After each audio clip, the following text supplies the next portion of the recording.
Magandang gabi po sa lahat ng mga narito sa ating Bible program ngayon pong Sabado ng September 5, 2020. Tayo po ngayon ay nagsasagawa ng ating Bible program ngayong Sabado po ng alas 6:22 po rito sa ating orasan.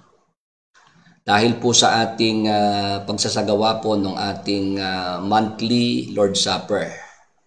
Welcome po sa ating Bible program at ngayong gabi ay atin na pong ipagpatuloy ito pong ating paksa na atin pong binuksan noong nakaraang August 30. Ang atin pong paksa, ang tamang paraan at motibo ng pagbibigay ng ikapu ng bawat Kristiyanong wala sa ilalim ng kautusan kundi nasa ilalim ng biyaya ayon sa Biblia.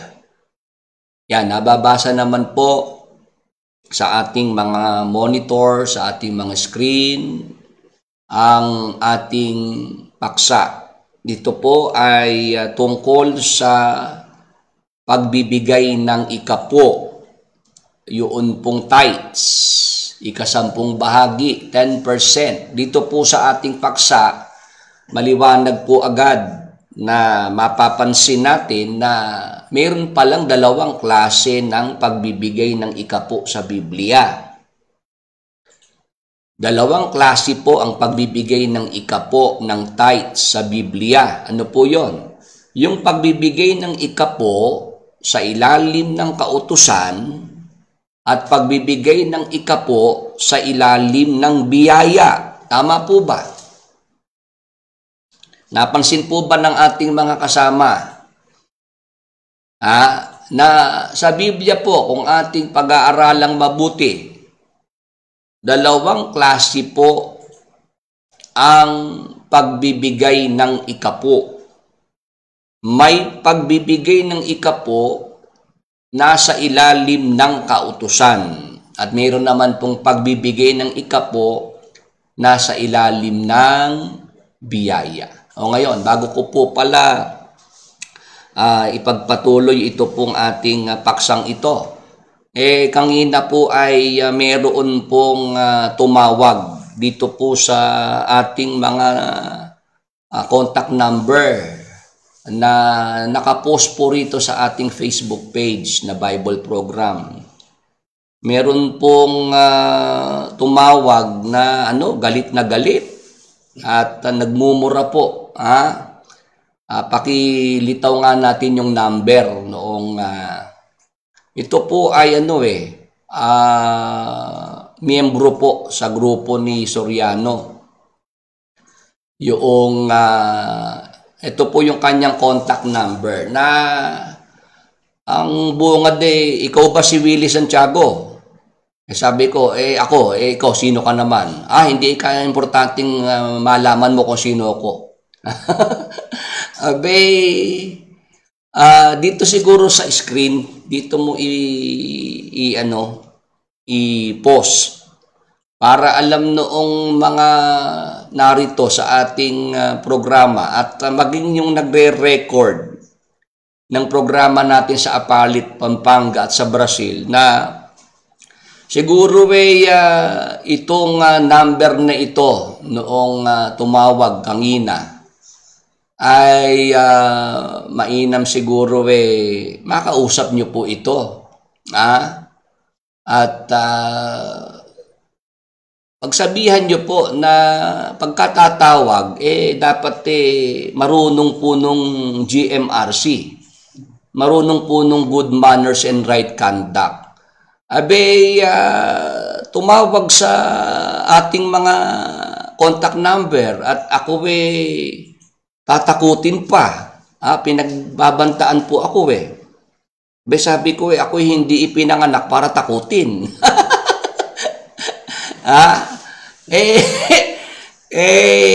Sabi ko, para ako matapos ito, sabihan mo si Soriano na kami magharap na.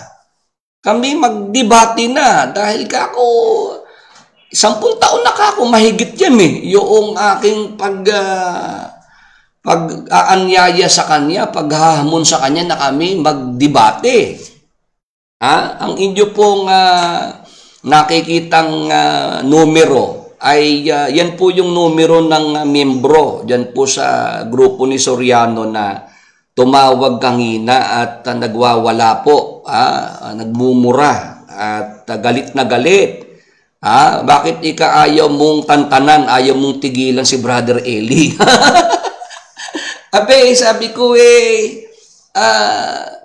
si Mr. Soriano may video naman ano sinabi ni Mr. Soriano sa video? May mali sa akin. Expose niyo ako. I'm ready to face anybody.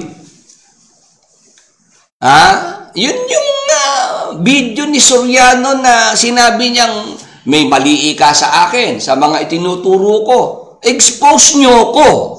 I'm ready to face anybody. Di ako naman po dahil may bidyong si Mr. Soriano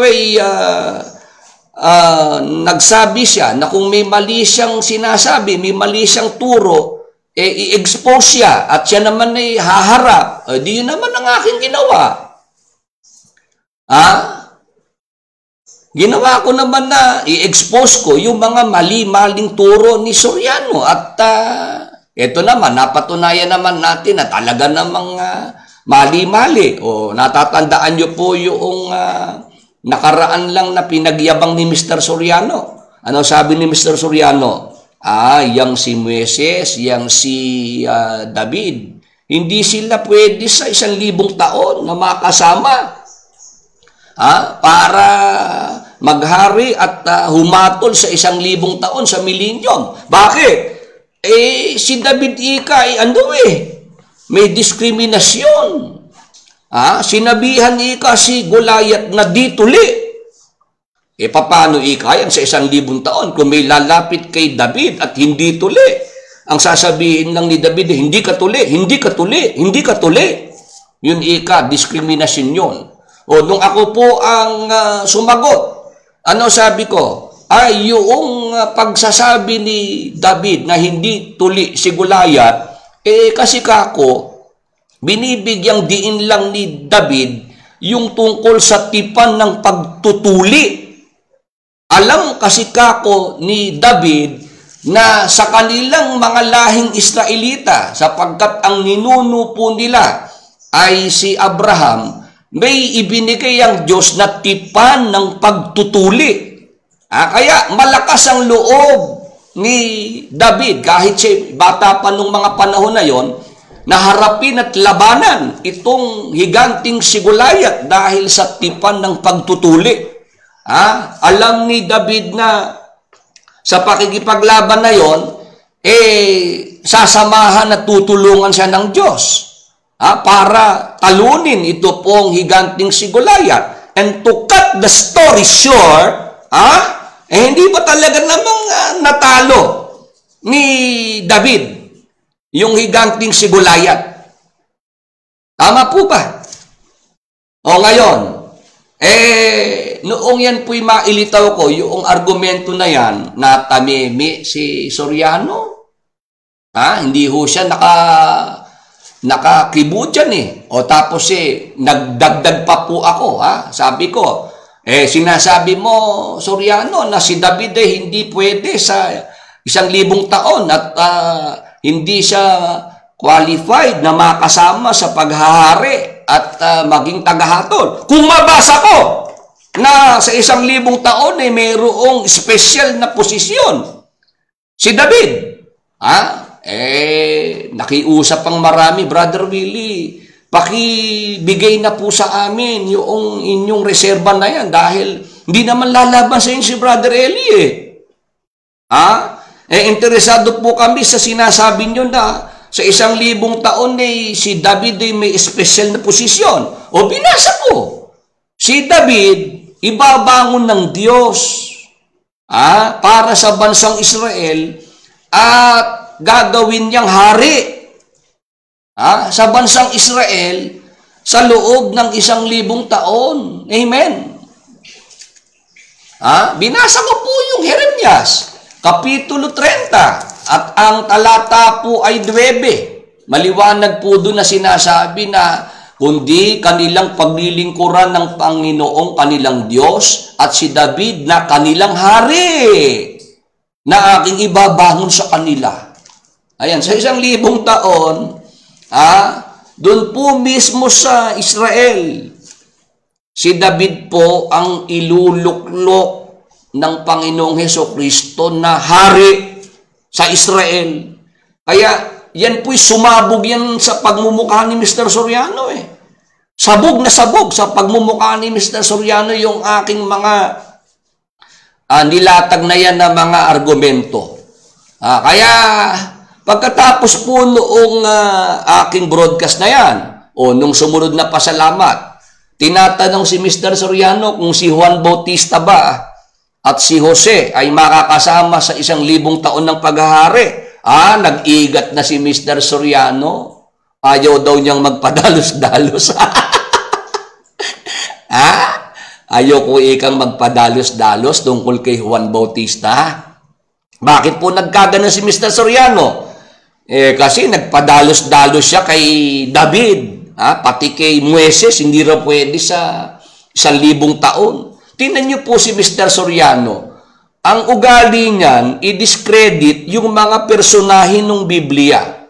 Yung mga dakilang lalaki ng Diyos, nagpakita ng pananampalataya. Ang ginagawa ni Mr. Soriano, i-discredit. Minemenos yung mga personahe ng Biblia para ipasok yung sarili niya. Para yung mga membrong inuuto-uto, hindi pwede si David, hindi pwede si Moises. Ang pwede, si Mr. Soriano. Yung mga inuuto-uto niyang mga membro. Yun po yung ating napansin.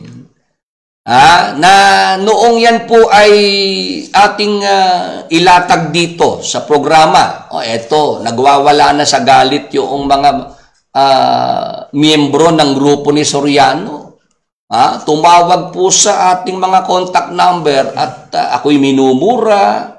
Ako po itinatakot pa. Sabi ko ako'y hindi ipinanganak para takutin. Kung ako po'y natakot po dyan sa grupo na yan, hindi ko po ginawa itong mula 2010 hanggang ngayon, 2020 na, 1 dekada ko na pong binabakbakan yung grupo na yan. 1 dekada ko na pong ine-expose yung mga mali-maling turo ni Mr. Soriano. Bakit daw ako nami-personal? Anong nami-personal? Bakit ko daw binanggit yung tungkol sa SON? Hindi pa may personal yun. Doktrina pa rin yun. Bakit? Turo ni Mr. Soriano, pag lalaki ka, huwag kang magsusuot ng pananamit ng babae. Yung panty. Tinuturo niya sa doktrina yan. 22.5 ng Deuteronomio. Tapos, si Mr. Soriano pala, sa panahong nagdodoktrina siya at tinuturo niya yan, ang suot-suot niya, suin. Yun ang kanyang panloob na suot. Suin, panty. Nung tinanong ko naman siya, ang sabi niya sa akin, ano ikawili kasi yan? Presko sa katawan. Kaya itong mga miyembro, wag na kayong umasta ng kayo matatapang. Nung tinatanong ko naman, sino ka ba ako? Ano pangalan mo? Taga saan ka? Hindi masabi. Sabi ko uli-uli, pagkatatawag, magpapakilala Noong tumawag ito ba si Willie Santiago? Oo, ako si Willie Santiago. Ikaw, sino ka? Hindi ka importanteng makilala mo ako. Anong pagkalalaki mayroong ganun yung mga miyembro? Na kayo naggagaling-galingan? Masyado nang huli yung inyong panduduro. Akala siguro maduduro ako Yung number, i-post uli natin at maganda, tawagan siguro ito. Maganda si Mel. Saka si Mel kasi nakatutok dito sa program natin Maiparating kay Mel na itong number na ito na ipinantawag sa ating contact number, ito ay nagmamagaling, nagmamagaling na miyembro ng grupo ni Soriano. Tingnan ko lang kung ano ka ako ang abuti nito ngayon kay Mr. Soriano. Baka ito'y pagmumurahin ni Mr. Soriano Ano ka ba naman? Baka ako'y mapasubo dyan sa ginagawa mo na yan,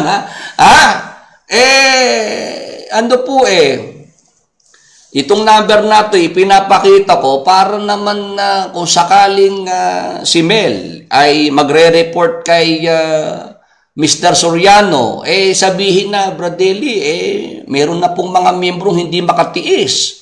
At talaga pong gustong-gusto nang magdebate na kayo ni Willie Santiago. Kailan nyo ba lalabanan yang si Willie Santiago na yan? Kesa kako yung mga miyembro ang mangi-istorbo dito sa atin. Tatawag-tawag dito at hindi naman magpapakilala at manggugulo. Kaya nga yung noong araw pa na may nagsasabi sa akin na kung talagang magaling ka, Willie Santiago, buksan mo ang linya ng telepono ng programa mo. Sabi ko, hindi naman kako si Raul para gawin ko yan. Bakit? Pagka ginawa ko yan, ano gagawin? Manggugulo yung mga miyembro. Tapos ako papainan ng kung ano-ano para ako'y mademanda, para ako'y makasuhan. Gusto nyong ipagawa sa akin yung hindi na ginagawa ni Soriano? Si Soriano pwede pang matanong na on the spot. Yan bang mga tinatanong kay Mr. Soriano on the spot? O yan pong lahat scripted na? Na lahat ng magtatanong kay Mr. Soriano ngayon, i-screen muna. Kukunin na muna yung tanong para mapaghandaan ni Mr. Soriano. Tapos ngayon sa programa ko, gusto ng mga panatiko ni Soriano na buksan ko daw yung linya ng telepono, tatawag sila. Ano ko, bali? Alam na alam ko kung ano gagawin nyo sa programa ko. 4 na taon na ito. 4 na taong mahigit na ang programang ito. Gusto ninyong babuyin. Kangida po kung mahina-hina ang loob mo doon sa mga salitang sinabi sa akin noong nagyayabang tinanong ko, sino ka ba? Ano ba pangalan mo? Taga saan ka? Hindi masabi. Sabi ko uli-uli ka ako matuto kang magpakilala. Dapat dala mo dala mo ang balls mo pagka ikaw hindi pala dala ang balls. Yun lang yung number na ito, siguro kontakin na ngayon ni Mel.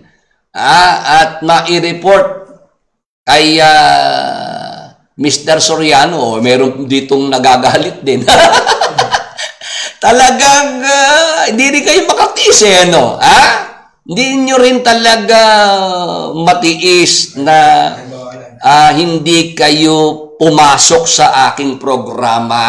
Kasi alam nyo talaga na sa programang ito, yung mga pang mental hospital na turo ni Mr. Soriano, dito po yan natatalupan dito yan na-expose yung mga aral na ipinagmamalaki ni Mr. Soriano na mga hiwaga.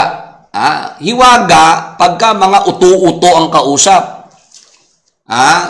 Hiwaga yan pagka ang mga kausap niya yung mga brainwash, mga brain damage. Pero pagka matino ang isip, hindi kayo mapapabilib, hindi kayo mapapahanga diyan sa mga itinatagong mga turo ni Mr. Soriano. Hanggang sa pasalamatan lang naman yan Hindi nga binobroadcast sa radyo, sa television, sa YouTube, sa Facebook, hindi niya yan mailabas Bakit? alam ni Mr. Soriano, pagtatawanan siya ng marami. Pagkaya ang mga paksa niya na yan, i-broadcast niya. Ngayon, so much for that. Okay na po yan. Naalala ko lang po yung nagmagaling na tumawag. Yan ang number niya. Pero noong tinatanong ko kung sino at taga saan, ay hindi naman ho makapagsalita. Hindi naman niya masabi. Ngayon, ang ating paksa, ang tamang paraan at motibo ng pagbibigay ng ikapo ng bawat Kristiyanong wala sa ilalim ng kautusan, kundi nasa ilalim ng biyaya ayon sa Biblia. Bakit ko po pinapaksa ang tungkol sa pagbibigay ng ikapo? Kasi po ito ang ginamit ni Mr. Soriano para po bitagin ang maraming mga tisod sa pagbibigay ng ikapo. Ito yung panghikayat ni Mr. Soriano para lumipat sa grupo niya yung mga tisod sa pagbibigay ng ikapo. Ano sinasabi ni Mr. Soriano? Yung mga pastor na nagtuturo ng ikapo, mga asong matatakaw, walang kabusugan, pastor ng demonyo. Yan ang sinasabi ni Mr. Soriano dahil hindi naman dapat panggawin yung pagbibigay ng ikapo.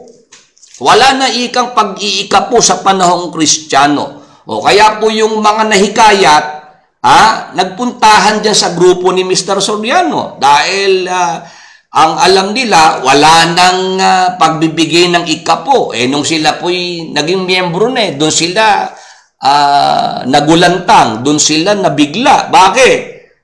Sa grupo ni Mr. Soriano, ang gusto pong kunin, lahat na po. Lahat na po ang kinukuha sa mga miyembro. Kaya yung mga miyembrong natauhan, ang nasabi na lang, naku po! Naku po! Mabuti pa nung tayo nasa born again, ikapo lang ang hinihingi ni pastor kay Brother Eli, lahat na po. Ano naman ang nakita natin? Hindi pa yang si Mr. Soriano pumasok sa top 10 richest Filipino preacher sa Pilipinas. Pang number 4 si Soriano, tapos yung Bonjing naman na pamangkin niya, pang number 10. Samantalang nung araw, nung matira po ako sa Apalit, Pampanga, ano po yung sasakyan po ni Bonjing? Yung bok-borok-bok. Bok-borok-bok na Wrangler Jeep na ang sinasabi pa ni Bonjing nung siya po ay DJ doon sa KY. Nahihiya nga ako na iparada yung aking Wrangler Jeep doon sa parking area dahil yung mga kasama kong DJ, magaganda ang mga kotse. Yun ang kwento ni Bonjing noong mga panahon na yun Kasi ang kanya pong sasakyan, Wrangler Jeep na bok-borok-bok. Ngayon, tingnan nyo po yung mga sinasakyan ni Bonjing. Mga SUV, bulletproof pa. Saan kinuha yun? Saan kinuha? Yang si Mr. Soriano, nasaan ngayon? Nasa Brazil. May mansyon.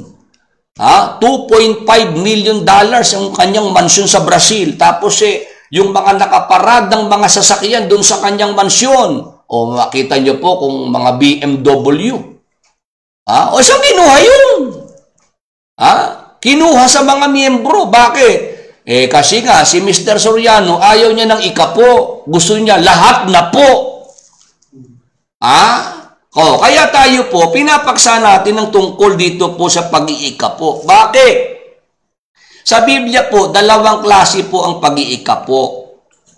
Pag-iika po na nasa ilalim ng kautusan at pag-iika po na nasa ilalim ng biyaya. Ang mga Kristiyano po sa Biblia, sila ang mga tagasunod ng ating Panginoong Hesukristo. Gawa 11:26.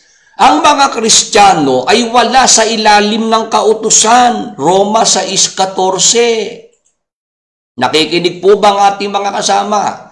Pagka Kristiyano ka, tagasunod ka ng Panginoong Hesukristo.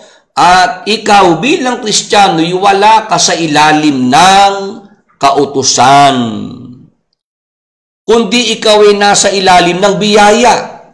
Sa Biblia po, pag sinabing biyaya, grace, yan po ay hindi nakabatay sa gawa. Roma 11:6. Sana po nasusundan ng ating mga kasama. Ito po ang ating mga talata na binabanggit. Nagre-review lamang po tayo.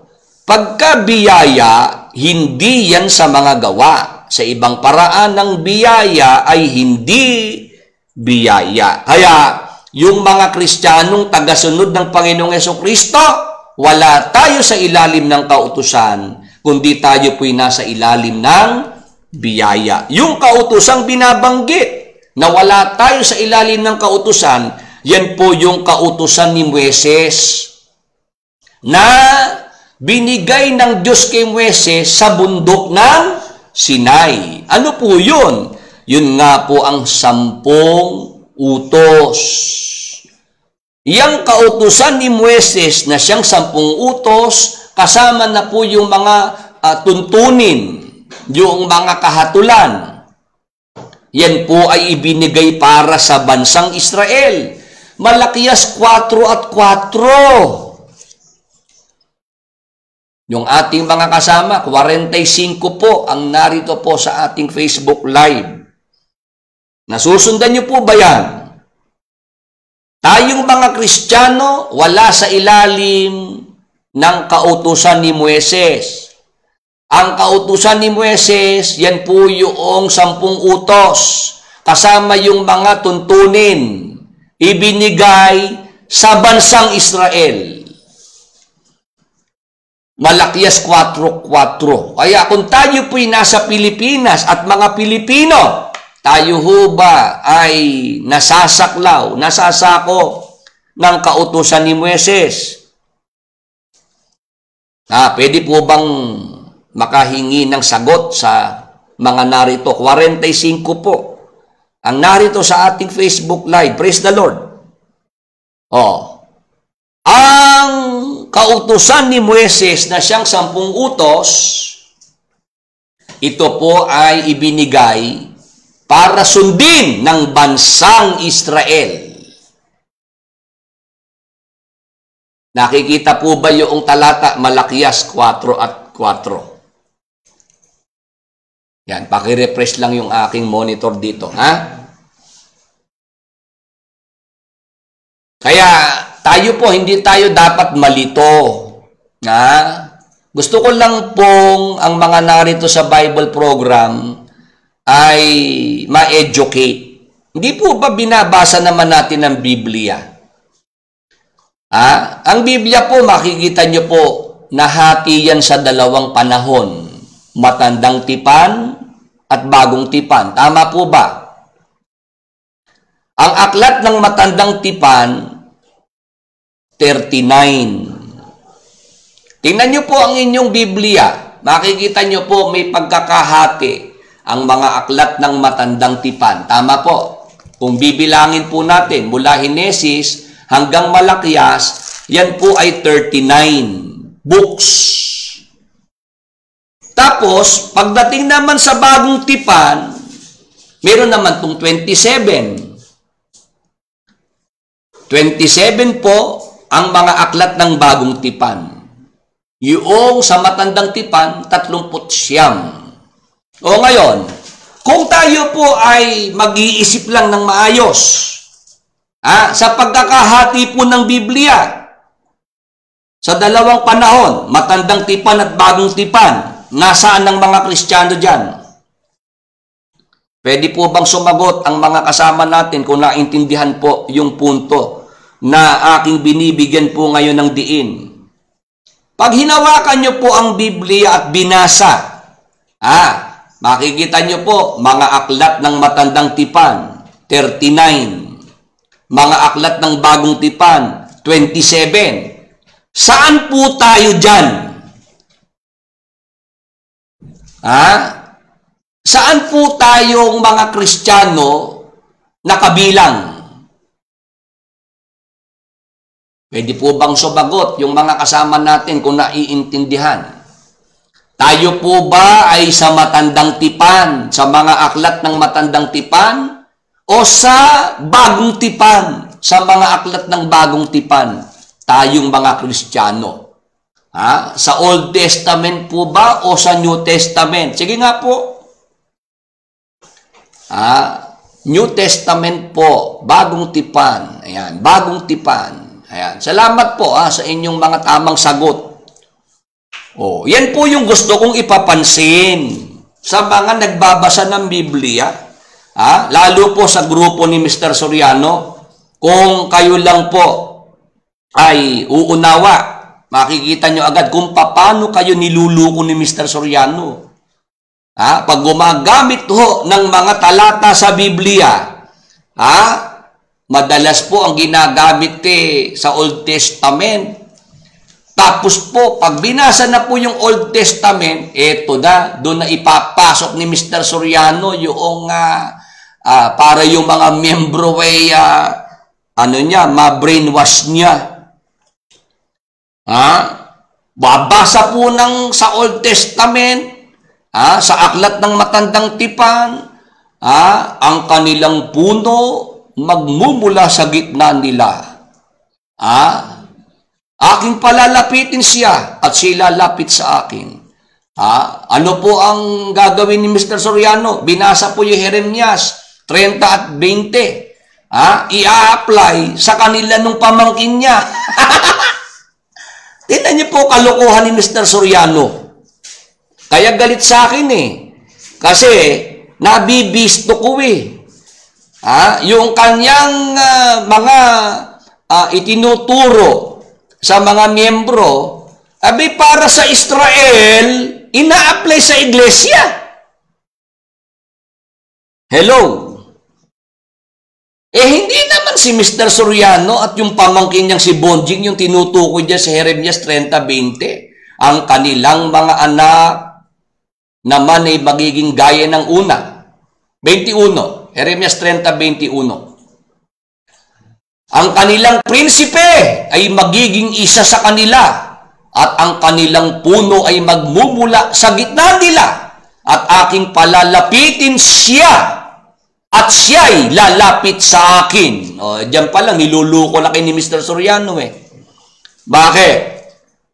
Ang nakasulat po rito, ang kanilang prinsipe magiging isa sa kanila at ang kanilang puno ay magmumula sa gitna nila. Yung prinsipe at yung puno, isang person lang yun. Yung prinsipe at puno na binabanggit sa hula, isang person. Kaya ang sabi, aking palalapitin siya at siya'y lalapit sa akin. O ano po ang panluluko, pangwawalang hiya na ginagawa ni Mr. Soriano sa mga miyembro? Sila raw yan nung kanyang pamangkin na si Bonjing. Pinagtigisahan po ng magtsuhing yung nakasulat dyan Prinsipe, ano sabi ni Mr. Soriano, yung ikang prinsipe dyan, sa Ebreo, rauzon. Rauzon. Oo, kaya daw, tama-tama kay Bonjing dahil rauzon. Rauzon, yung prinsipe. Yun yung sa pamangkin niya. Tapos, ang kanilang puno ay magmumula sa gitna nila. Yun naman daw si Soriano. Ano ang kanilang binibigay dyan na palabo, hindi paliwanag?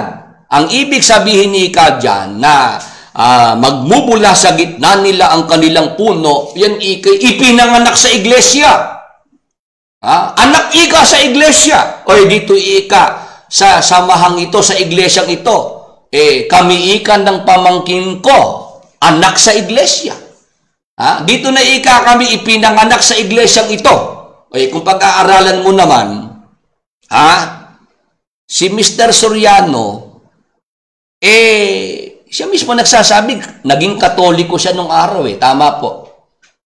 Sa prosesyon, siya ngay nanonood-nood ng prosesyon Siya tumira kay Antitoyang sa may Pasay.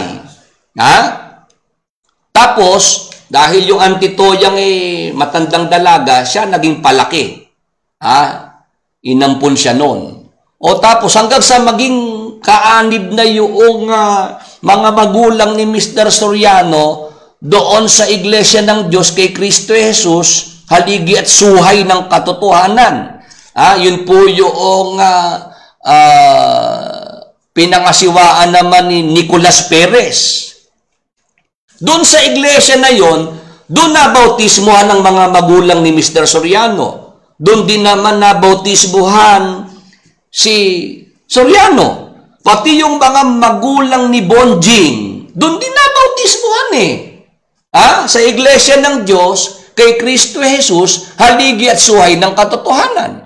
Ngayon, noong si Mr. Soriano itiwalag ng iglesia ng haligit suhay, eto, itinayo ni Mr. Soriano yung grupo niya. Tanungin mo naman si Mr. Soriano kung sinabautismuhan sa iglesyang itinayo niya. Sa iglesyang pinangasiwaan niya, hindi siya nabautismuhan doon. Sinabautismuhan doon sa iglesia na haligit suhay. Hello, nakikinig ba kayo? Kahit yung mga magulang ni Bonjing, doon din nabautismuhan sa haligit suhay. Kaya ano yung kalukuhang sinasabi ni Mr. Soriano na ang kanilang puno, magmumula sa gitna nila, ang ibig sabihin ipinanganak sa iglesia? Saan bang iglesia yung tinutukoy ni Mr. Soriano? Yan ba yung sa haligit suhay kay Nicolas Perez o dyan sa grupo niya? Yan ba nabibigyan nyo ng pansin? Nagagalit sa akin yung mga miyembro, umunawa lang kayo. Pinapatunog ni Mr. Soriano, sila lang ni Bonjing ang may karapatang mga siwa sa iglesia dahil sila ipinanganak sa iglesia. Pag-aralan mo naman kung anong iglesia yung kung saan nabautismuhan si Soriano. Sa haligit suhay yun. Si Nicolas Perez, ano sinasabi ni Mr. Soriano? Hindi sugo. Hindi bayan ng Diyos yung haligit suhay. Doon siya nabautismuhan. Mga magulang ni Soriano, doon nabautismuhan. Mga magulang ni Bonjing, doon din nabautismuhan.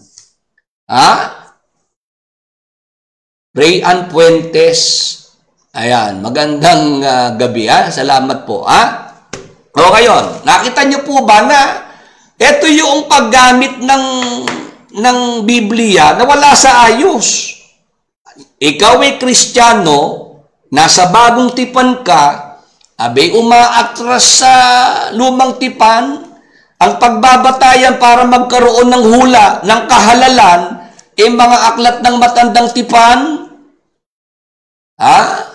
Tapos pagka nasusukol sa mga maling turo, silang namamali sa diwa, darating sa pagkaunawa. Isaias 29:24. Yung hula na yan, hindi sa iglesia yan.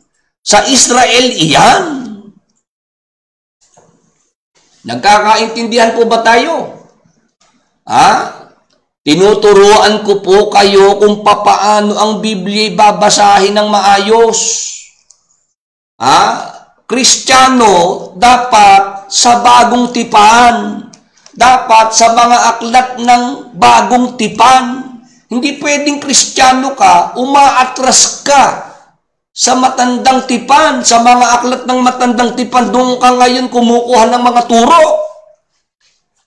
Nagkakaintindihan po ba? Ngayon, ano punto ni Brother Willie? Ang kautusan ni Moises ang 10 utos. Yan po, hindi tayo sakop niyan. Dahil ang mga Kristiyano wala sa ilalim ng kautusan kundi nasa ilalim ng biyaya. Ang kautusan ni Moises, ang bisa po niyan hanggang kay Juan Bautista. Lucas 16 at 16. Natapos kay Juan Bautista yung kautusan ni Moises at ang mga propeta. Sa Magandang Balita Biblia, basahin natin yung talata. Yung ating pakibawasan at baka ako ay ayan, basahin ko po muna ang kautusan ni Moises at ang sinulat ng mga propeta ay may bisa hanggang sa pagdating ni Juan na tagapagbautismo. Ayan, nababasa nyo naman po yung Lucas 16:16. Dapat alam nating mga Kristiyano sa panahong ito, Biblia hawak natin. Hello! Dapat, Kristiyano ka, dito ka sa mga aklat ng Bagong Tipan. Mateo hanggang Apokalipsis, yan ang pagtuunan mo. Tama po ba? Yung mga aklat ng Matandang Tipan, yung mga kautosang nandyan sa Matandang Tipan, yan po ay na lang, pwede mong gawing reference, pwede mong gawing guide. Pero para ikaw ay dyan kukuha ng turo, ng doktrina, you are at loss. Ikaw po ay naliligaw. Hello? Nakikinig po ba ang mga kasama natin? Kahit po sa ibang mga grupo, mga born again, bigyan nyo po ng pansin yung pastor. Pagka si pastor, basa ng basa sa Old Testament, mga aklat ng Old Testament at ina-apply sa kanila, there is something wrong. Hello, may kausap pa po ba si Brother Willie? 46 po ang nasa ating Facebook Live ngayon. Nasusundan nyo po ba itong ating mga pinag-uusapan dito? Binibigyan ko po kayo ng ideya. Kung kayo po ay miyembro ng iglesia o anong grupo, pagka ang pastor, ministro, basa ng Biblia, at ang binabasa po ay sa mga aklat ng Matandang Tipan, dun kumukuha ng turo, ng doktrina, at yan ang ipinapatupad sa mga miyembro. May problema po yung pagtuturo ng pastor, ng ministro. Gagamit ng hula sa aklat ng Matandang Tipan. Tapos ia-apply ngayon sa kanya. May problema po yung ganung pagtuturo. Bakit? Tayong mga Kristiyano, tagasunod ni Jesus. Tayo po'y nasasaklaw ng panahon ng Bagong Tipan. Ang mga aklat na para sa atin, mga aklat ng Bagong Tipan. Amen. Amen po ba sa mga naiintindihan po yung sinasabi ni Brother Willie? Ito yung basic po itong sinasabi ko. Pag ito po'y natutunan natin, hindi na kayo machuchubibo ni Mr. Soriano. Hindi na kayo mauuto ni Soriano at ng iba pang mga pastor, ng ibang mga ministro. Bakit? Ang napansin ko lang ho kasi, gagamitin mga aklat ng Matandang Tipan. Kukuha ng doktrina sa kautusan ni Moises. Tingnan nyo nga yung sinasabi ko. Si Mr. Soriano, pag-aralin nyo po yung kanyang mga doktrina. Kinukuha niya sa aklat ng Matandang Tipan Pagtututulan niya yung Sabat. Ano sabi ni Mr. Soriano? Ang Sabat, yun para sa yan sa Israel yan Hindi para sa mga Kristiyano. O tama naman si Mr. Soriano dun eh. Tama naman si Mr. Soriano. Pagka yung Sabat, sinasabi niya, yan para sa Israel, hindi para sa Kristiyano. Pati yung pagkain noong baboy. Alam ituro ni Soriano, yan sa Israel, hindi para sa Kristiyano. Tama po. Ngayon, pagdating naman doon sa ang babae, huwag mananamit ng nauukol sa lalaki. 22:5 ng Deuteronomio. Hindi ang lalaki magsusuot ng pananamit ng babae. Doktrina ni Mr. Soriano, ginamit niyang batayan. Yung para sa Israel. Nakita niyo po ba panluloko ni Mr. Soriano? Kung paano kayo chinuchubibo. Hindi ba dyan siya kumuha ng batayan para ituro na bawal sa babae magpantalon noon? Noong ako po'y nandyan pa, 1990, 2009, bawal pa po yung sa babae magsusuot ng pantalon. Ngayon, nagluwag-luwag na si Mr. Soriano. Tapos, yung sinasabi ni Sorianong bawal sa mga babae ang magsuot ng alahas. Hindi ba? Ang ginagamit ni Soriano yung aklat ng Isayas. 3:16, patuloy. Hindi ba sa matandang tipan yun?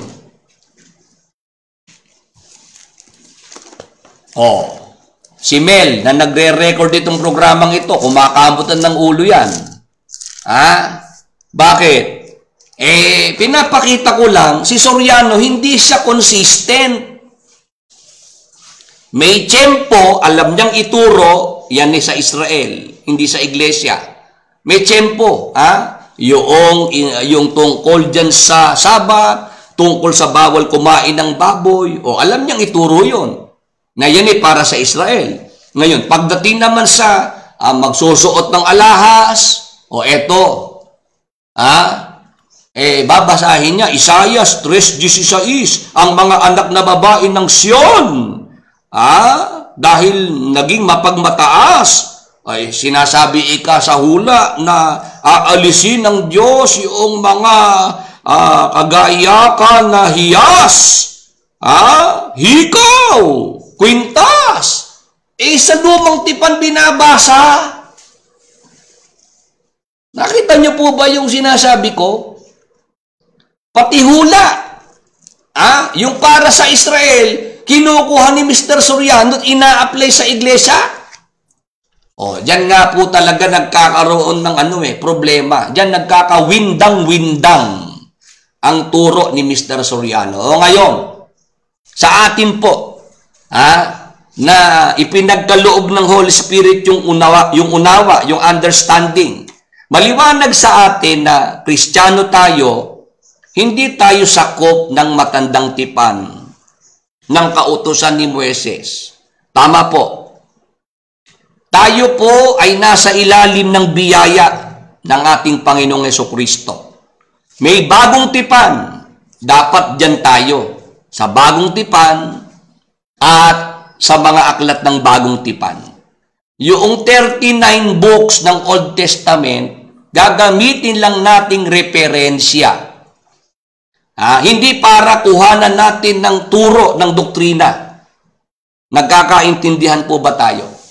Ngayon, dahil ang ating paksay tungkol sa pagbibigay ng ikapo, na ayon sa ating paksa, dalawang klase ang pagbibigay ng ikapo.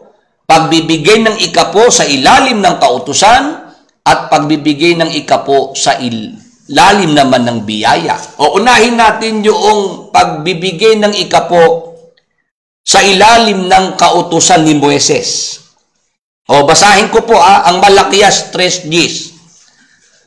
Ito po yung ating mababasa. Dalhin ninyo ang buong 10 bahagi sa kamalig upang magkaroon ng pagkain sa aking bahay at subukin ninyo ako ngayon sa bagay na ito, sabi ng Panginoon ng mga hukbo.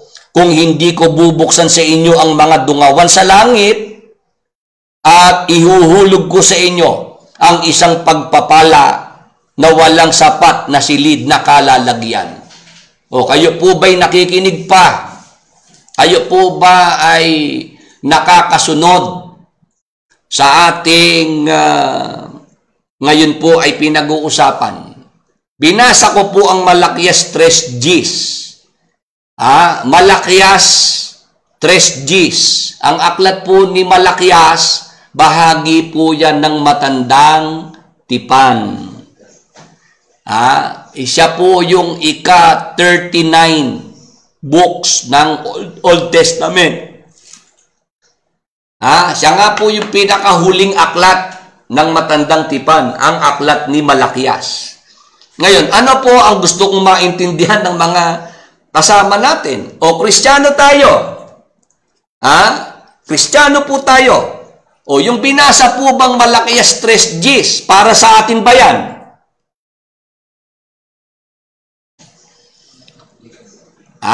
Kung naintindihan po tayo at nasundan ng ating mga kasama, di ba sabi ko nga po, Kristiyano tayo, mayroong bagong tipan, mga aklat ng bagong tipan, 27 books. O itong Malakias, kasama po ito sa 39 books ng Old Testament. O pag binasa ni pastor ang Malakias 3:10 at itinuturo na doktrina para gawin nating mga Kristiyano, tama po ba yung ginagawa ni pastor? Pwede po bang sumagot ng mga kasama? Nauunawaan ba ni pastor pagka ituturo niya ang ikapo sa mga Kristiyano, ang batayan niya Malakias 3:10? Tama ba yung batayan?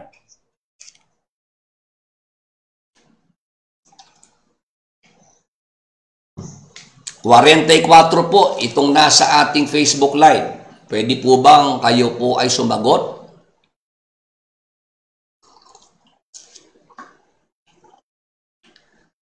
Kay Rayan Puentes, salamat po dyan sa inyong comment, pero intayin nyo po yung aking, ito pong paksang ito, ano po ito, series.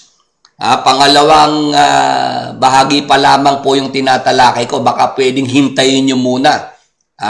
Wag muna kayong mag-conclude, kay Rayan Puentes. Wag nyo muna pong pangunahan yung ating topic at baka po meron pa kayong may madagdag pa sa inyo.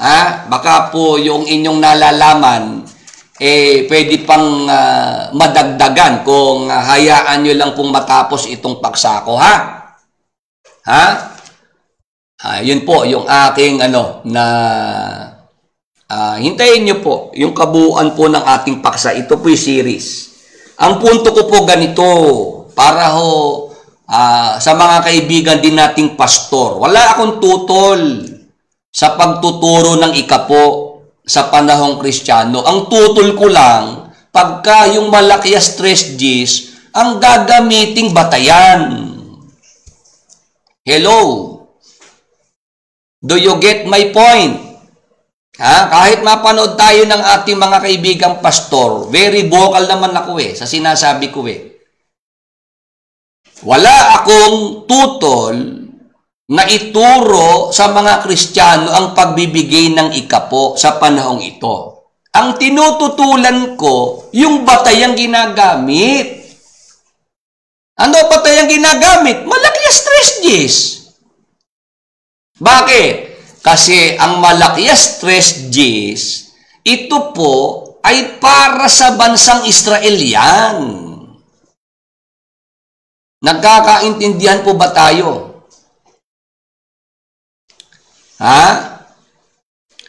Meron pong pagbibigay ng ikapo na obligatory.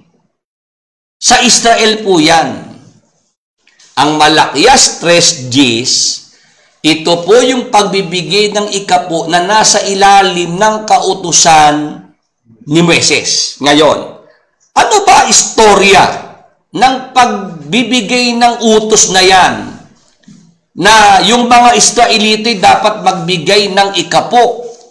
Dalhin ninyo ang buong ikasampung bahagi sa kamalig upang magkaroon ng pagkain sa aking bahay. At subukin ninyo ako ngayon sa bagay na ito, sabi ng Panginoon ng mga hukbo, kung hindi ko bubuksan sa inyo ang mga dungawan sa langit at ihuhulog ko sa inyo ang isang pagpapala na walang sapat na silid na kalalagyan.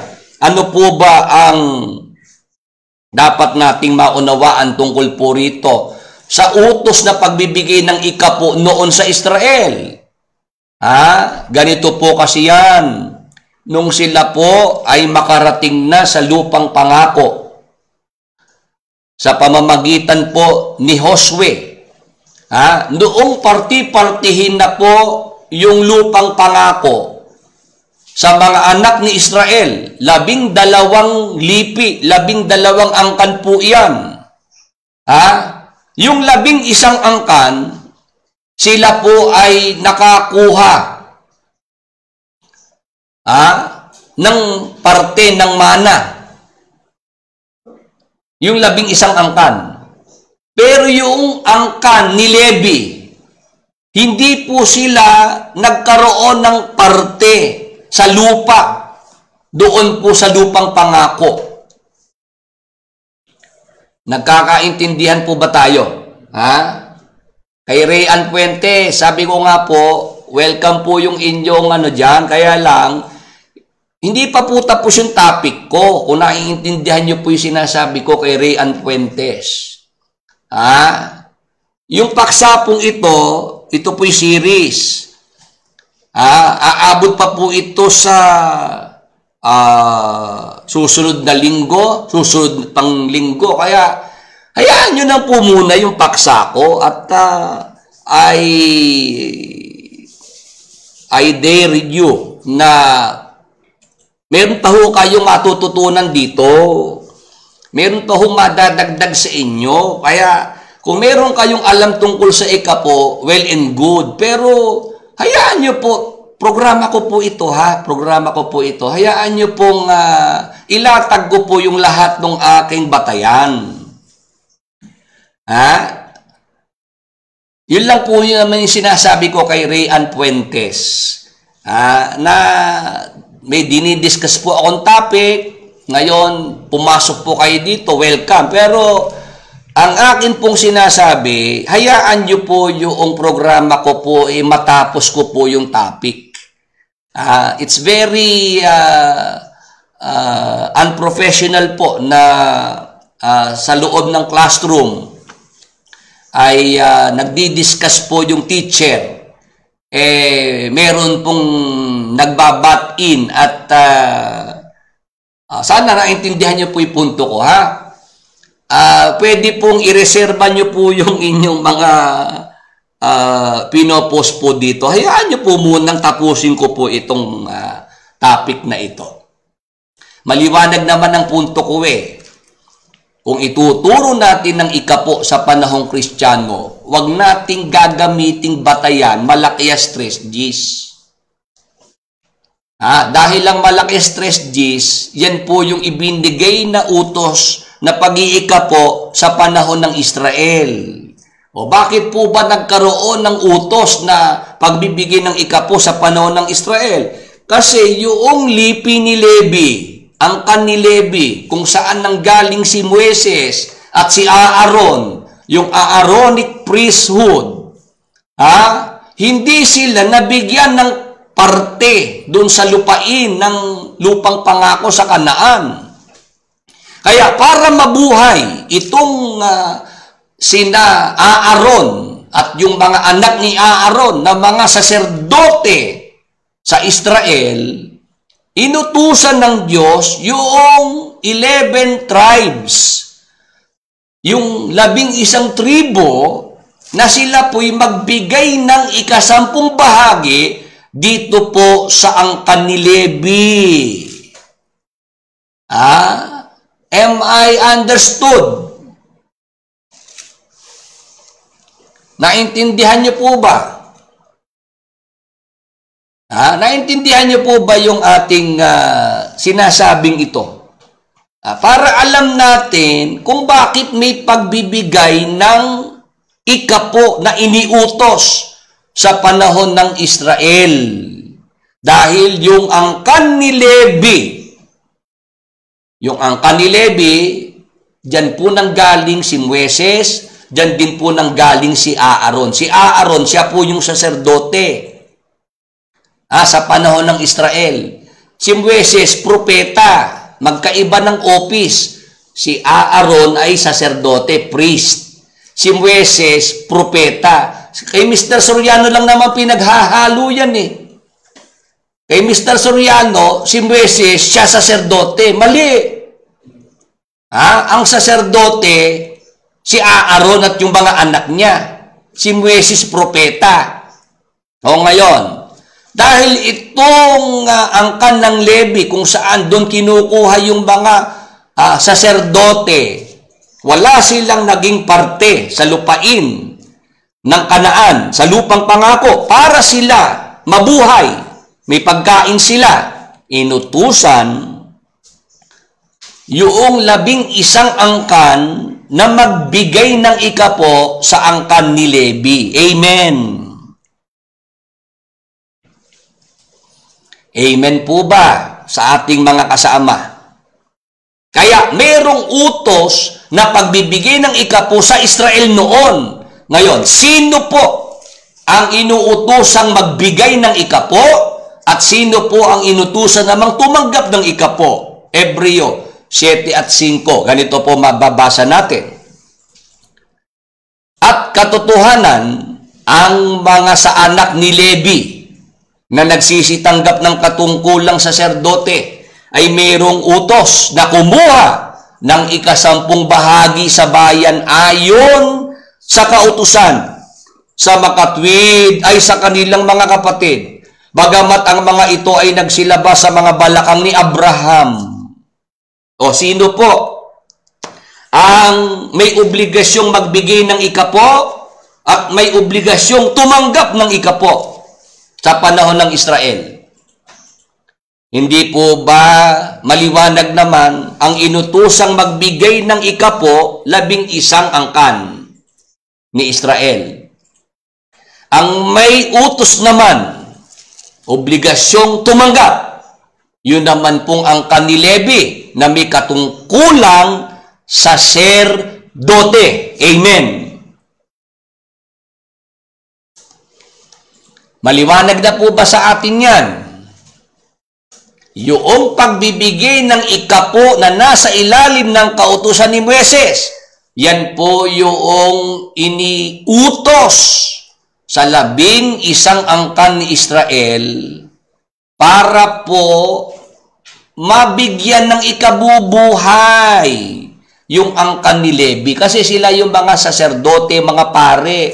Sila po'y nasa templo lang nangangasiwa ng paglilingkod sa Diyos at that time. Wala na silang panahon pa para magsaka ng lupain, magtanim, mag-alaga ng mga hayop. Tama po ba? Nakapokus yung mga saserdote na mga angkan ni Levi sa pangangasiwa, sa paglilingkod sa Diyos sa templo. Amen. Dapat alam natin yun. O ngayon, yan palang pagbibigay ng ikapo, iniutos sa Israel.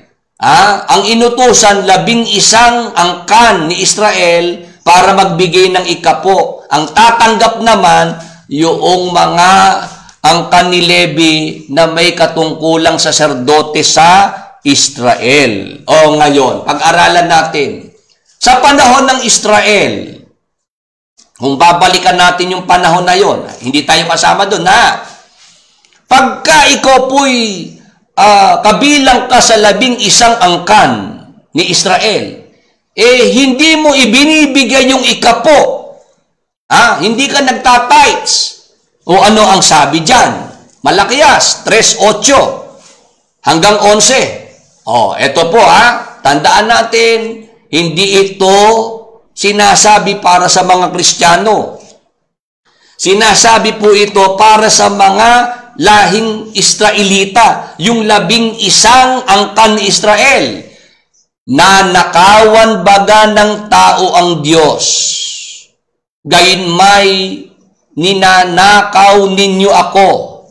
Ngunit inyong sinasabi, sa ano ka namin ninakawan? Sa mga ikasampung bahagi at sa mga handog. Nakikinig pa po ba ang ating mga kasama? Kung tayo po ay nabuhay sa panahon ng Israel at tayo po'y kabilang sa 11 lipi, 11 angkan, tayo inuutosang magbigay ng ikapo, hindi natin ibinibigay yung ikapo. Ano po yung sinasabi sa atin? Ano po yung krimen na ginagawa noong mga ayaw magbigay ng ikapo sa panahon ng Israel? Sabi po dyan, nanakawan baga ng tao ang Diyos, gayunmay ninanakaw ninyo ako. Ngunit inyong sinasabi, sa ano ka namin ninanakawan? Ano po sagot? Sa mga ikasampung bahagi at sa mga handog. Yun po pala sa panahon ng Israel. Yung hindi pagbibigay ng ikapo, yun po pala krimen yun sa Diyos. Pag nanakaw mo sa Diyos yun, tama po. Tama po ba?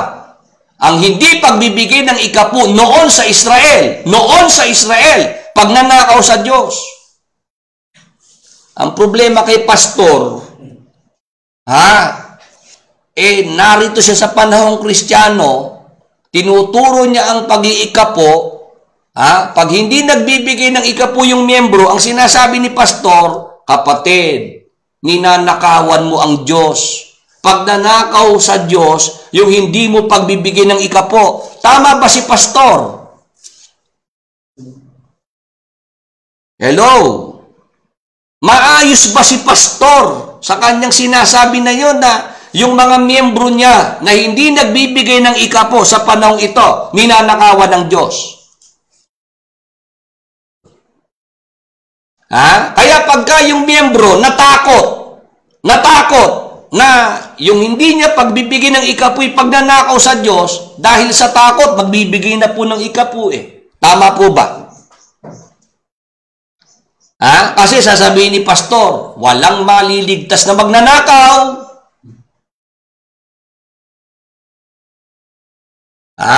Nakikita niyo po ba yung hocus-pocus ni pastor? Kaya nga sabi ko, pag-aralan din ng mga pastor Pagdating sa kaligtasan, maliwanag ang turo ni pastor. Naligtas tayo sa biyaya. Ano yung biyaya? Hindi yan sa gawa. Pag naman ituturo na ang ikapo, yung ikapo, nakabata yan sa gawa. Sa kautusan ni Moises, ibinatay ni pastor. Kaya ako po, yan ang aking panawagan sa mga pastor ng born again, mga kaibigan nating mga pastor. Balikan natin ang tungkol sa ikapo. Para hindi na kayo mapagsalitaan ni Mr. Soriano na pastor na matatakaw sa ikapo, pastor ng demonyo. Kasi ang malaki stress G's, hindi natin pwedeng pagbatayan yan ng pagtuturo ng ikapo sa panahong Kristiyano. Kasi yan po ay utos na pagbibigay ng ikapo sa panahon ng Israel. Partikular po yan, ang inutusang magbigay, 11 angkan ni Israel, at ang inutusang tumanggap, yun namang angkan ni Levi, na may mga katungkulang saserdote. Amen!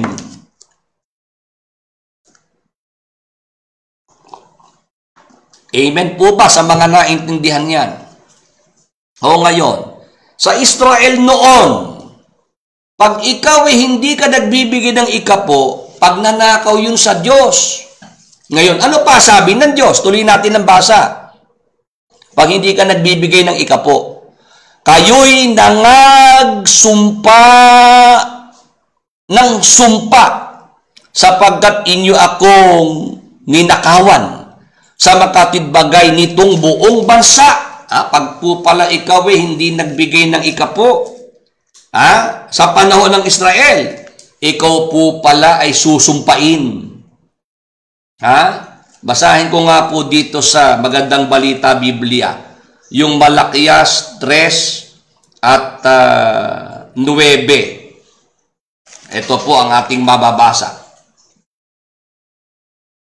Umpisahan ko na po sa 8. Ang tanong ko na may matuwid bang pagnakawan ng tao ang Diyos? Hindi. Ngunit, pinagnanakawan ninyo ako sa paanong paraan, sa mga ikasampung bahagi at mga handog. Tapos, 9. Isinumpa ko kayong lahat sapagkat ako'y pinagnanakawan ng buong bansa. Yan po mabigat sa panahon ng Israel. Pag hindi ka nagbibigay ng ikapo, ninanakawan mo ang Diyos. Sa Israel po yan. At dahil sa hindi mo pagbibigay ng ikapo, susumpain ka ng Diyos. Sinusumpa ng Diyos yung mga hindi nagbibigay ng ikapo.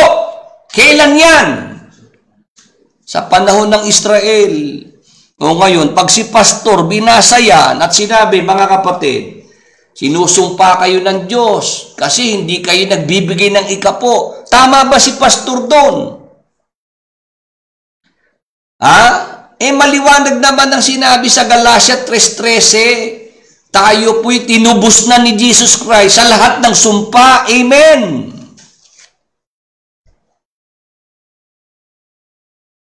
Nakikita niyo po ba kung paano nagkakaroon po ng kalituhan ang mga pastor?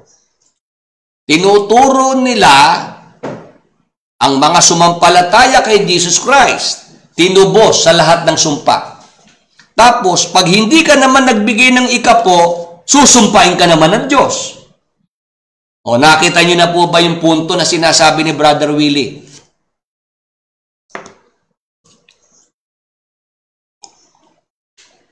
Dapat maging consistent po.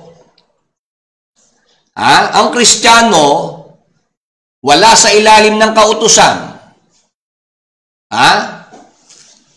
Dahil wala tayo sa ilalim ng kautusan, tayo po'y wala na sa ilalim ng sumpa. Tayo po'y tinubos na sa lahat ng sumpa ng ating Panginoong Hesukristo.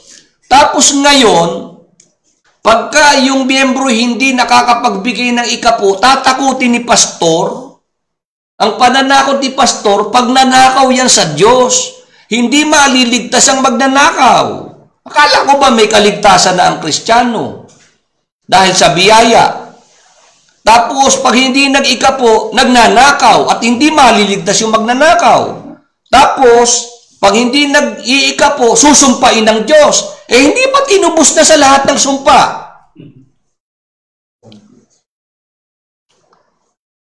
Nagkakaintindihan po ba? Ngayon, tuloy pa natin ang basa.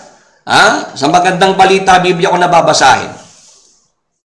Ano po sabi rito? Isinumpa ko kayong lahat sapagkat ako'y pinagnanakawan ng buong bansa. Bansang Israel po tinutukoy. Bansang Israel. Huwag nating dadagdagan yung nakasulat. Tapos, ano pa sabi sa 10? Dalhin ninyo, yung Israel po ang inuutusan, dalhin ninyo ng buong buo ang inyong mga ikasampung bahagi sa tahanan ng Diyos upang matugunan ang pangangailangan sa aking tahanan. Subukin ninyo ako sa bagay na ito kung hindi ko buksan ang mga bintana ng langit at ibuhos sa inyo ang masaganang pagpapala. Hindi ko rin hahayaang salantain ng mga balang ang inyong mga pananim at mamumunga na ng sagana ang inyong mga ubasan. Tingnan niyo po, maliwanag po talaga na sa Israel po sinasabi ito ng Panginoong Diyos Tama po ba? Sa Israel yan. Sa panahong Israel, pagka hindi ka nag-iikapo, ito ang krimen, pagnanakaw sa Diyos. Susumpain ka ng Diyos. Anong sumpa yun? Sasalantain ng balang ang iyong mga pananim. Sa Israel po yan.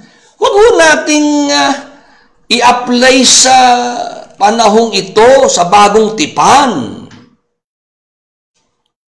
Nagkakaintindihan po ba tayo, mga magulang at mga kaibigan?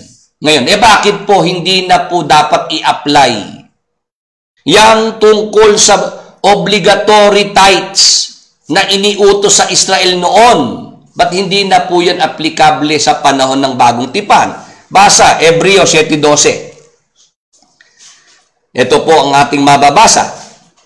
7:12, sapagkat ng palitan ang pagkasaserdote ay kinailangang palitan naman ang kautusan. Ano po dapat nating maunawaan dito? Yun po palang mga saserdotes Levitas, yung sa lahi ni Levi, na mga saserdote, kung saan doon nagmula si Aaron.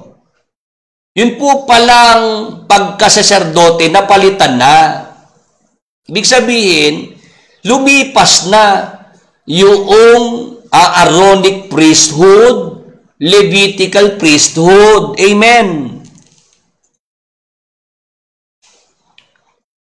Nakasunod po ba ang ating mga kasama? Natapos na po pala yung pagkasaserdote ng mga Levita, yung pagkasaserdote ni Aaron, ng mga anak ni Aaron, Aaronic priesthood, Levitical priesthood, natapos na yun. Bakit po natapos? Nang palitan ang pagkasaserdote, ay kinailangang palitan naman ang kautusan.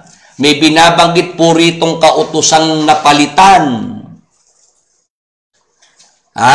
Noong mapalitan na po yung pagkasaserdote, yung kautusan kailangan din po namang mapalitan.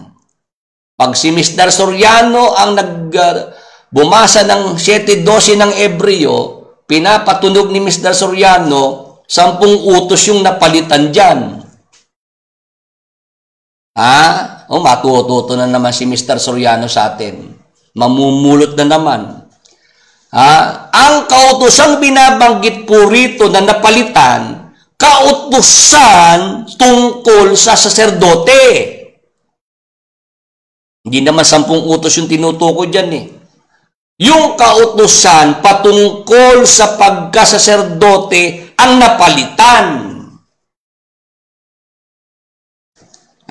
Nang palitan ng pagkasaserdote ay kinailangang palitan naman ang kautusan.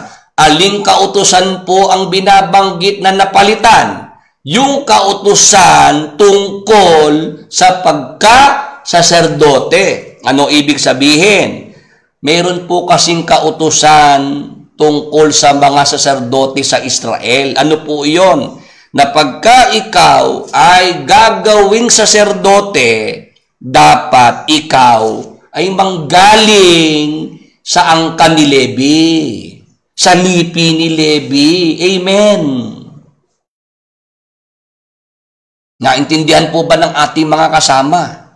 Yan yung kautusang binabanggit, kautusan na may kinalaman sa pagkasaserdote. Hindi pwede na ikaw ay maging saserdote kung ikaw ay hindi manggagaling sa lipi o angkan ni Levi.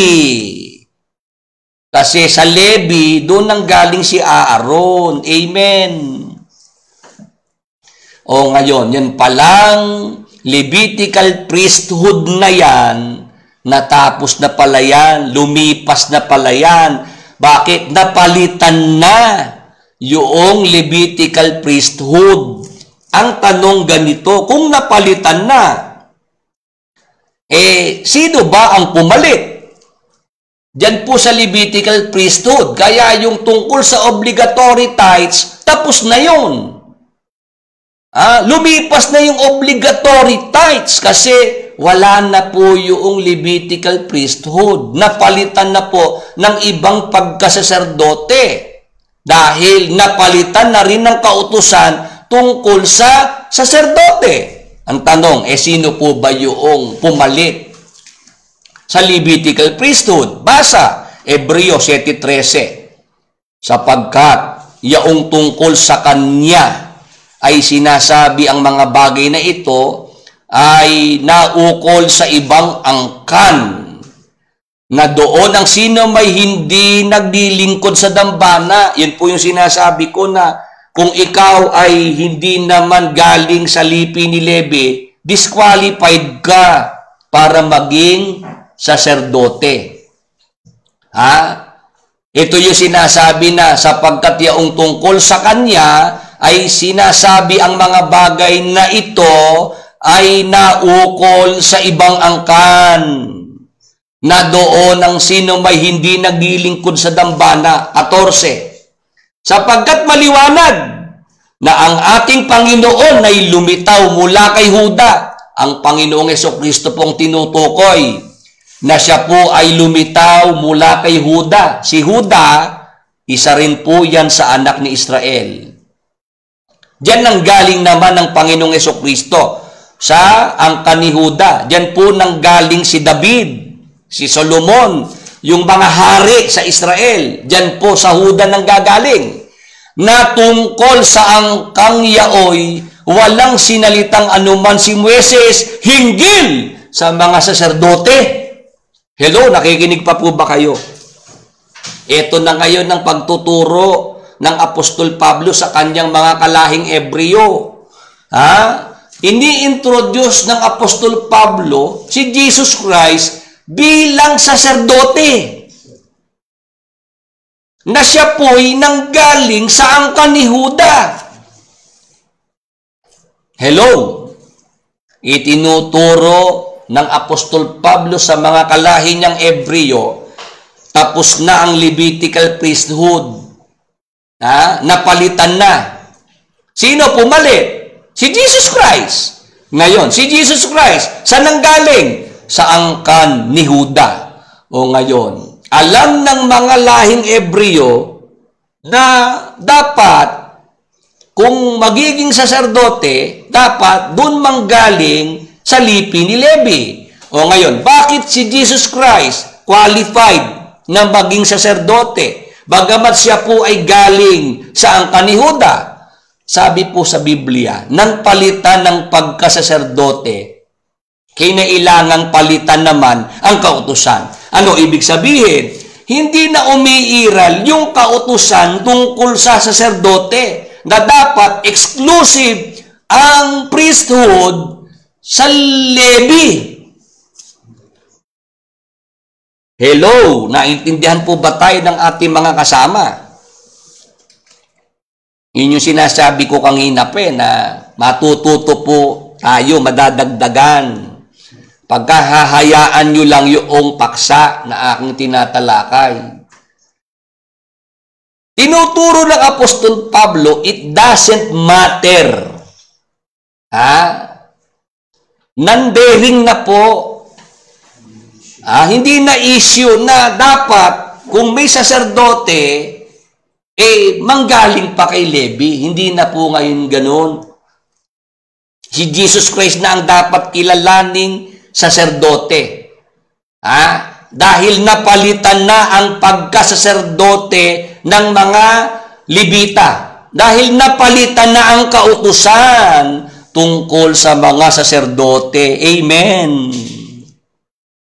O ngayon, ano naman ang batayan ng Apostol Pablo para sa mga kalahi niyang Ebreo na si Jesus Christ, pasado bilang saserdote, bagamat hindi siya nanggaling sa angkan ni Levi, siya nanggaling sa angkan ni Huda. O 7:15 ng Ebreo, tuloy natin. At lalo pang napakaliwanag ito, kung ayon sa anyo ni Melkisedek, ay lumitaw ang ibang saserdote. Eto na, mga magulang at mga kaibigan. Kaya pala very confident si Apostol Pablo na ituro sa mga kalahi niyang Ebreo na si Jesus Christ ay dapat nilang tanggaping saserdote. May binabanggit kasi rito ang Apostol Pablo na Melkisedek.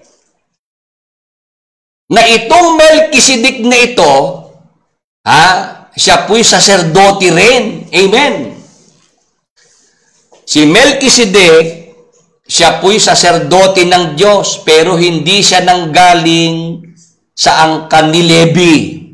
Dahil ang Melkisedek na ito po ay nakasabayan ni Abraham. Kontemporaryo ni Abraham. Itong si saserdote na si Melkisedek. Amen. Amen po ba sa mga nakakasunod? Ang lahing Israel, may rekognisyong ibinibigay kay Melkisedek bilang saserdote. Na itong si Melkisedek, hindi nila kalahi yan. Ibang lahi si Melkisedek, mga magulang at mga kaibigan. Hindi rin siya galing dito po sa lipi ni Levi, pero kinikilala ng lahing Israelita itong pagkasaserdote ni Melkisedek. Ngayon, si Jesus Christ, ini-introduce ng Apostol Pablo. Kalahi natin ito. Galing siya kay Huda. Kilalanin natin saserdote itong si Jesus Christ. Bakit? Ang pagkasaserdote ni Jesus Christ ay ayon sa pagkasaserdote ni Melkisedek. Ang katunayan po, 7:17 po ng Ebreo. Sapagkat pinatotohanan tungkol sa Kanya, sa ating Panginoong Hesukristo, ikaw ay saserdote magpakilanman, ayon sa pagkasaserdote ni Melkisedek. O anong klase po yung priesthood ng ating Panginoong Hesukristo? Yung kanyang priesthood ayon sa pagkasaserdote ni Melkisedek. Saserdote magpakailanman. Bakit po? Bakit po ganun yung pagkasaserdote ni Jesus Christ? Magpakailanman ayon sa pagkasaserdote ni Melkisedek. O puntahan natin yung 21. 7:21. Sapagkat sila'y sa katotohanan ay ginawang mga saserdote na walang sumpa. Tatapot siya'y may sumpa sa pamamagitan niya ong nagsasabi tungkol sa kanya. Sumumpa ang Panginoon at hindi siya nagsisisi. Ikaw ay saserdote magpakailanman.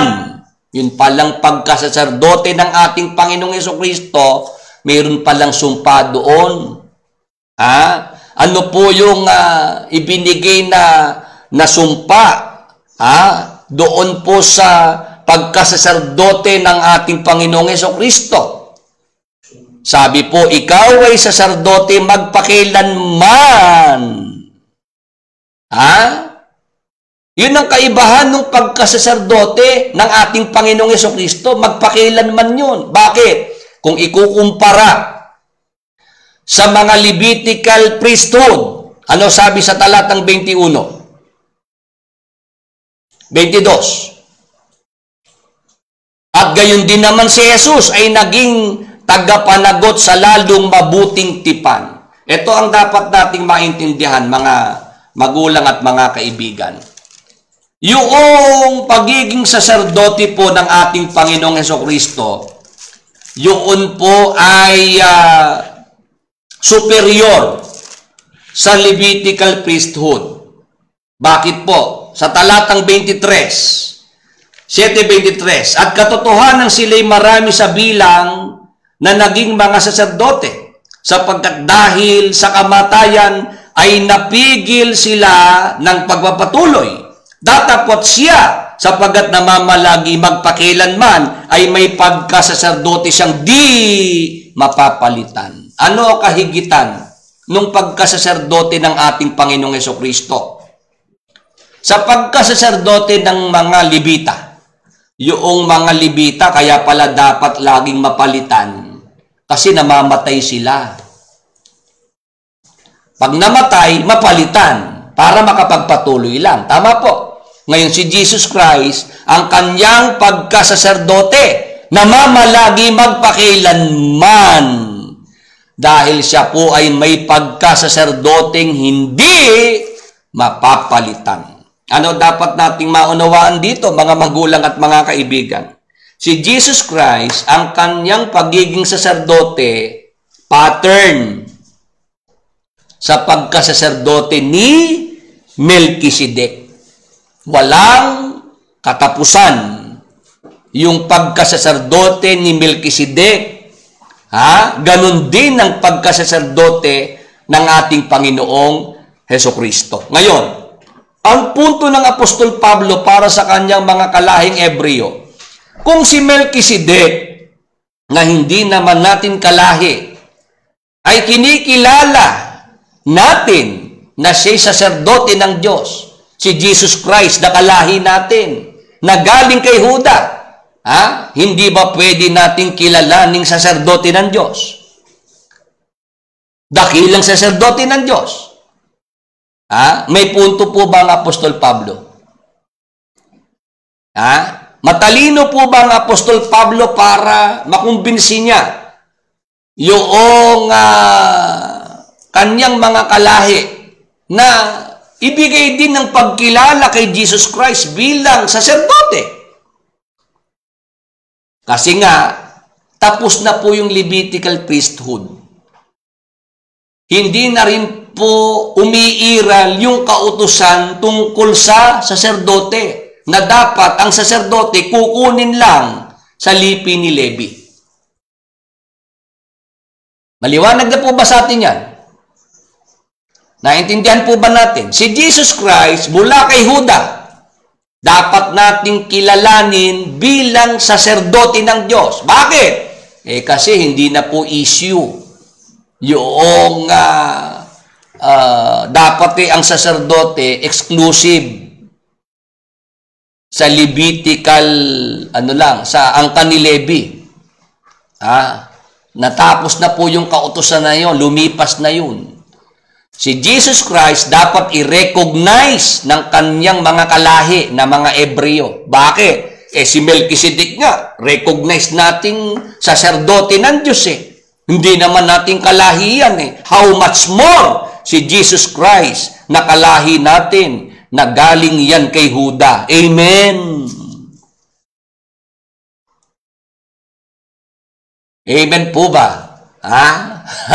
May nanggugulo rito. Hindi nakikinig Paparatangan pa tayo na tungkol sa kwarta. Huy! Si Mr. Soriano yon. You are barking at the wrong tree. Yung pumapasok dito at nanggugulo, ginugulo yung mga kasama natin dito.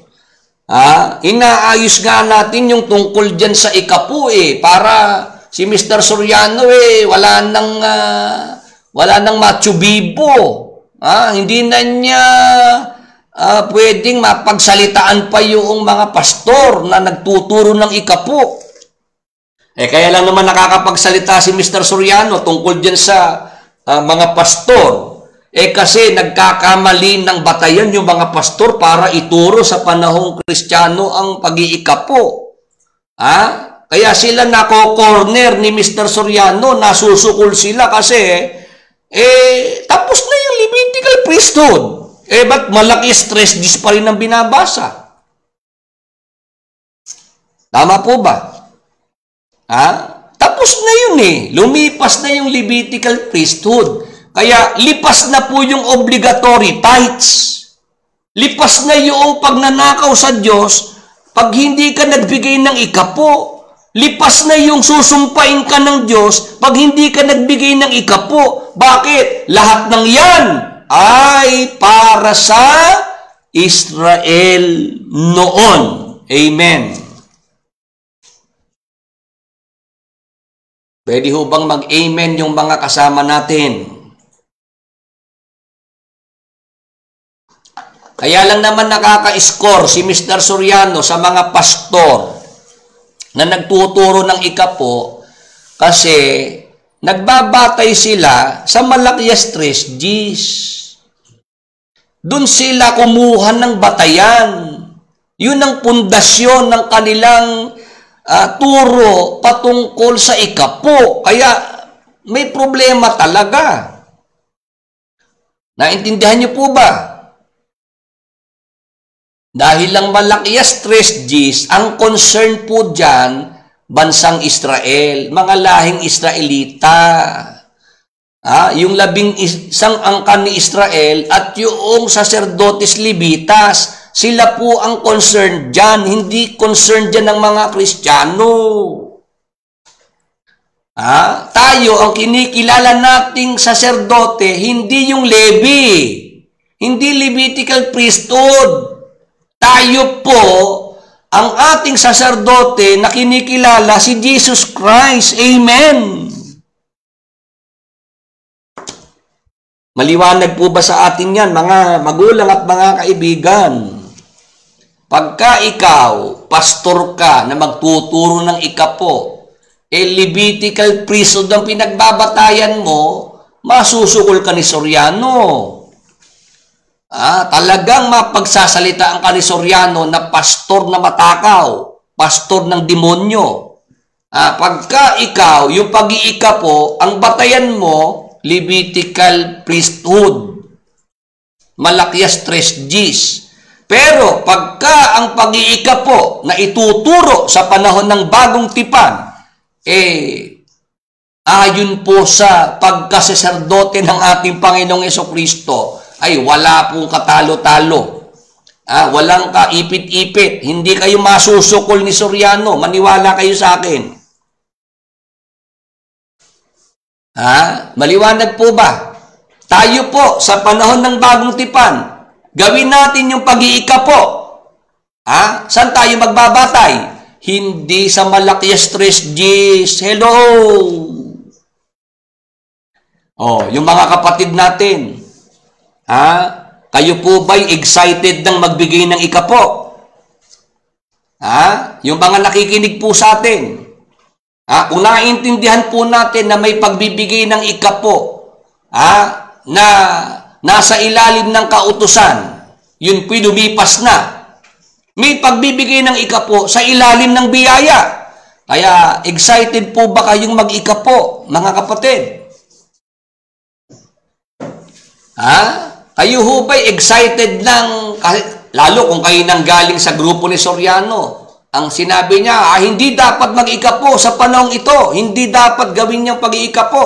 O ngayong nauunawaan niyo po na may pag-iikapo sa ilalim ng biyaya. Ayon sa pagkasaserdote ni Jesus Christ, doon tayo nakabatay. Hindi sa Levitical priesthood.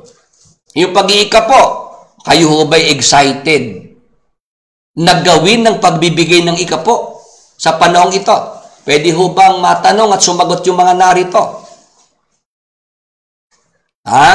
Gusto niyo na po bang gawin ng pag-iikapo sa ilalim ng biyaya?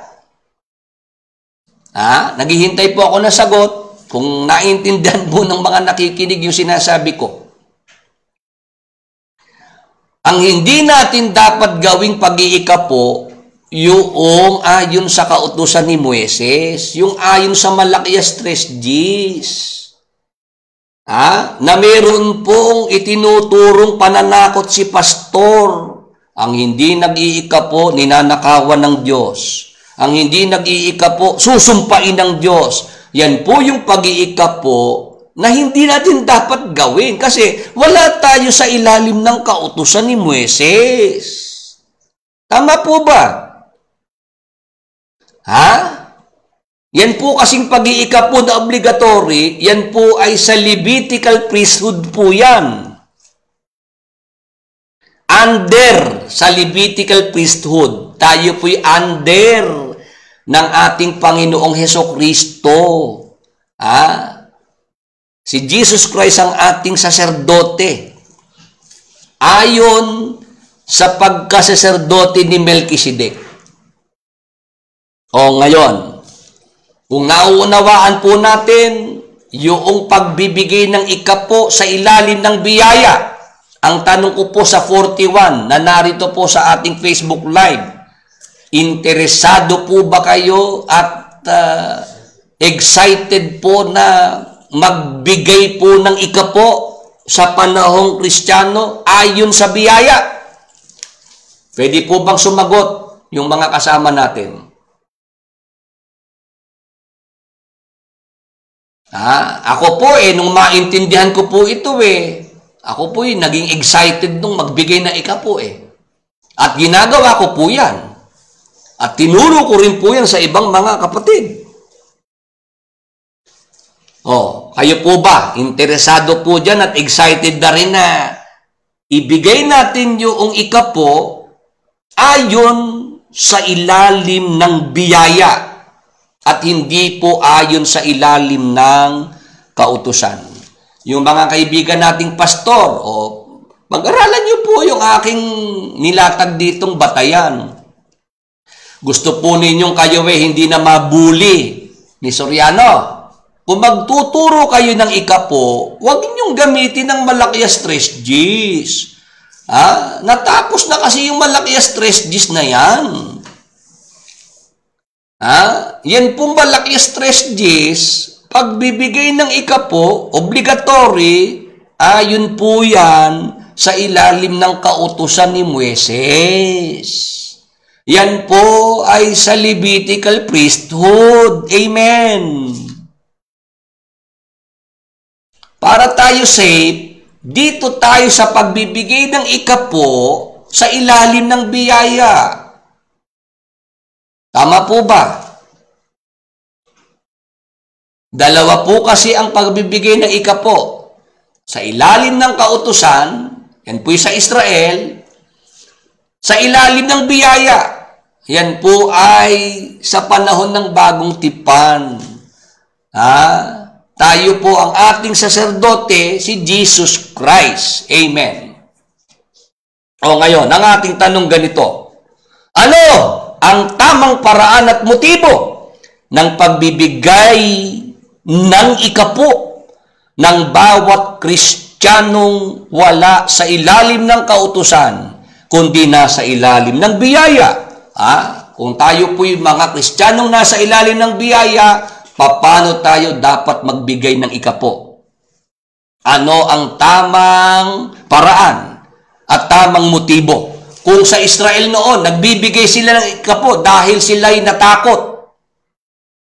Napuwersa sila.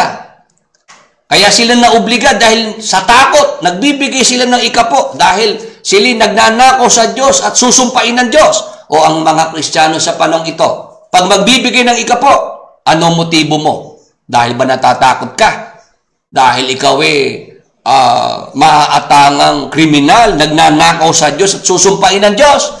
Yan ang ating itutuloy sa susunod po na linggo. Kung loloobin ng Panginoon. Yun po bang ating mga kasama? Meron ho bang natutunan? Meron ho ba ngayong nagliwanag sa atin tungkol po dito sa ikapo, sa tithes?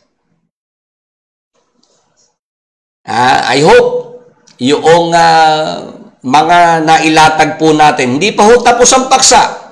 Ulitin ko, huwag niyo pong pangunahan ng paksang ito. Hayaan niyong matapos.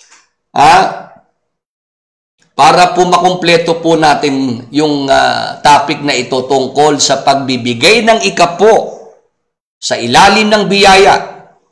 Dapat po nasa tamang paraan at tamang motibo. Samantala, tayo po ay nagpapasalamat sa lahat ng ating mga nakasama ngayong gabi pong ito. At bago po natin tapusin ang atin pong programa, isang commanding prayer po ang gawin natin. Sumabay po kayo sa ating pagtataas ng kamay, utusan natin ang mga sakit at karamdaman upang tayo po'y tumanggap ng kagalingan. Sa pangalan ni Jesus, sa dugo ni Jesus, inuutusan ang lahat ng sakit, karamdaman ay umalis sa lahat ng nanonood ng Bible program. Sa pangalan ni Jesus, sa dugo ni Jesus, kagalingan, kasiglahan at kalakasan ay padaluyin sa lahat ng nanonood ng Bible program. Be healed, be restored in Jesus' mighty name. Thank you, Lord Jesus Christ. Amen. Sa lahat po ng ating mga nakasama ngayong gabi, pagpalain po tayo ng ating Panginoong Diyos. Magandang gabi po sa ating lahat.